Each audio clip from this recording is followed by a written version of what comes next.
नमस्कार, आप देख रहे हैं न्यूज 4 नेशन और मैं हूं आपके साथ प्रियदर्शन। पिछले 2 दिनों से बिहार में छात्र बवाल मचा रहे हैं।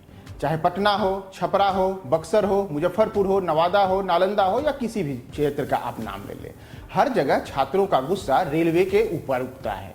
आखिर रेलवे को लेकर के ऐसा क्या हुआ है कि बिहार के छात्र इतने आंदोलित थे और वे इस प्रकार से बवाल काट रहे हैं? यह जानना आपके लिए बेहद जरूरी है कि बिहार में यह क्या हो रहा है कि रेलवे पर छात्रों का गुस्सा उठता है।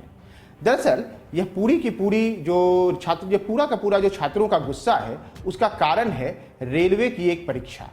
रेलवे ने वर्ष 2019 में जुलाई 2019 में करीब एनटीपीसी और आरआरबी के तहत एक भर्ती निकाली थी। इस भर्ती में करीब 35,000 पदों के लिए छात्रों ने आवेदन दिया था और यह पद ग्रेजुएशन और 12वीं स्तर पे आयोजित परीक्षा के लिए आयोजित किया गया था। इसके अतिरिक्त 1 लाख के करीब ग्रुप डी के अभ्यर्थियों का एक आवेदन आया था, जिसमें कि देश भर से माना जाता है करीब 1 करोड़ अभ्यर्थियों ने आवेदन किया था 1 लाख पदों के लिए।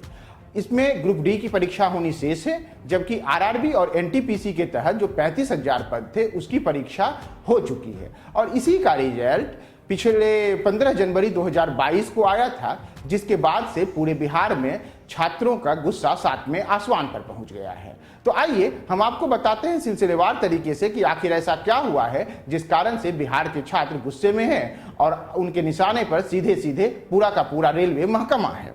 इसे ऐसे समझिए, रेलवे की परीक्षा में शामिल होने वाले बिहार के छात्रों के 2 दिन से पटना सहित राज्य के दर्जनों जगहों पर रेल परिचालन बाधित कर विरोध जता रहे हैं। छात्रों द्वारा किए जा रहे इस बवाल का कारण रेलवे परीक्षा पैटर्न में हुआ बदलाव है। यह बदलाव अभ्यर्थियों को अपना भविष्य अंधकारमय करता नजर आ रहा है। दरअसल रेलवे की ओर से वर्ष 2019 में अलग अलग पदों के लिए भर्ती आवेदन आमंत्रित किया गया था। इसमें आरआरबी एनटीपीसी से 12वीं और स्नातक स्तर पर करीब 35,000 पदों के लिए बहाली निकाली गई थी। वहीं ग्रुप डी के विभिन्न पदों के लिए करीब 1 लाख पदों पर भर्ती होनी है। लेकिन दोनों परीक्षाओं में ऐसा बदलाव किया गया है कि अब एक और कई पद खाली रह जाएंगे तो दूसरी ओर कई ऐसे अभ्यर्थी होंगे जो इस परीक्षा में सफल हो करके भी असफल हो जाएंगे। इसे ऐसे समझिए, दरअसल रेलवे की ओर से जुलाई 2019 में अलग अलग पदों के लिए जो भर्ती निकाली गई थी, इसमें 10,628 पदों के लिए 12वीं स्तर की परीक्षा पर भर्ती होनी थी। इसमें शैक्षणिक योग्यता जो अभ्यर्थियों की होनी चाहिए थी वह इंटर स्तरीय यानी 12वीं होनी चाहिए थी, जबकि 24,649 पदों के लिए स्नातक स्तर की डिग्री की अर्हता तय की गई थी। हालांकि जब फॉर्म भरने के बाद रेलवे की ओर से कहा गया कि इन दोनों श्रेणियों की जो परीक्षा होगी, इन दोनों श्रेणियों की परीक्षा हम एक साथ लेंगे, यानी जो 12वीं के विद्यार्थी हैं वह भी और जो स्नातक स्तरीय परीक्षा थी वह भी, दोनों के दोनों एक साथ आएंगे और दोनों के दोनों जब परीक्षा देंगे तो उसके बाद हम तय करेंगे कि जो विद्यार्थी 12वीं स्तर के थे उनका रिजल्ट 12वीं स्तर के पदों के लिए आएगा और जो स्नातक स्तरीय थे उनका रिजल्ट स्नातक स्तरीय पर आएगा। लेकिन ऐसा नहीं हुआ। यह देखिए कैसे हुआ दरअसल यह कि जब 15 जनवरी 2022 को रिजल्ट आया तो रिजल्ट आने के बाद ज्यादातर जो चयनित हुए हैं, जिनका कि अभी पहले चरण की परीक्षा के बाद आया है, उसमें ज्यादातर स्नातक स्तर के अभ्यर्थी हैं और जो 12वीं स्तर के अभ्यर्थी थे वह उनका बेहद कम रिजल्ट आया है। इतना ही नहीं हुआ यूं कि जो स्नातक स्तर के अभ्यर्थी सफल होकर के आए हैं उनमें से एक स्टूडेंट का, एक अभ्यर्थी जो है 1 का 4 से 5 पदों के लिए आ गया।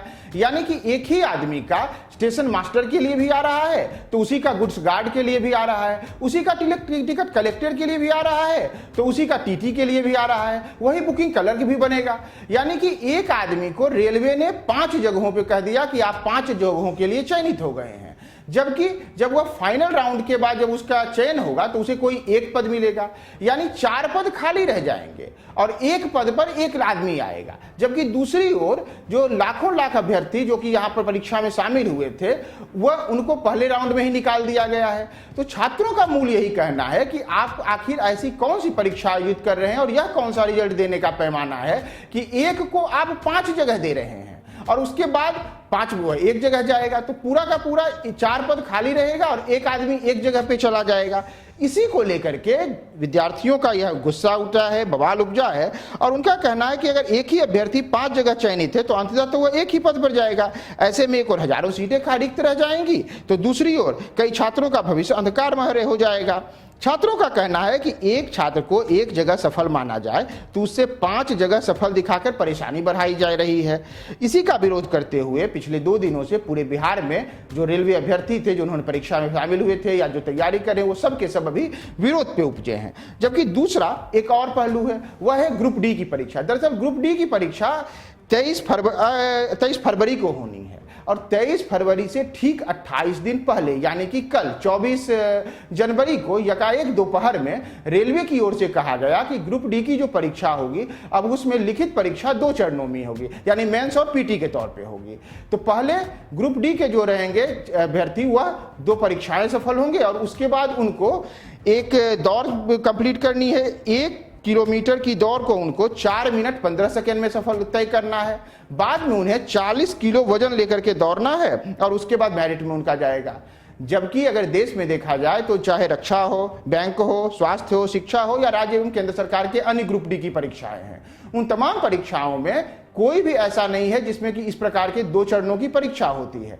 इसी को लेकर के बिहार के छात्र बवाल कर रहे हैं और वह इस अनियमितता के खिलाफ अपनी आवाज बुलंद कर रहे हैं। इस कारण से ही बिहार में पूरी की पूरी जो छात्र की राजनीति छात्र हैं वह बवाल है पर उठाए मचाए हुए हैं। तो देखना है कि बिहार के छात्रों का जो ये आंदोलन है वह किस ओर जाता है और क्या सरकार बिहार के छात्र को की इस बात को मानती है या क्या इसका और भी बड़ा असर देखने को पूरे देश में मिलेगा। देखते रहिए हमारे साथ न्यूज़ 4 नेशन।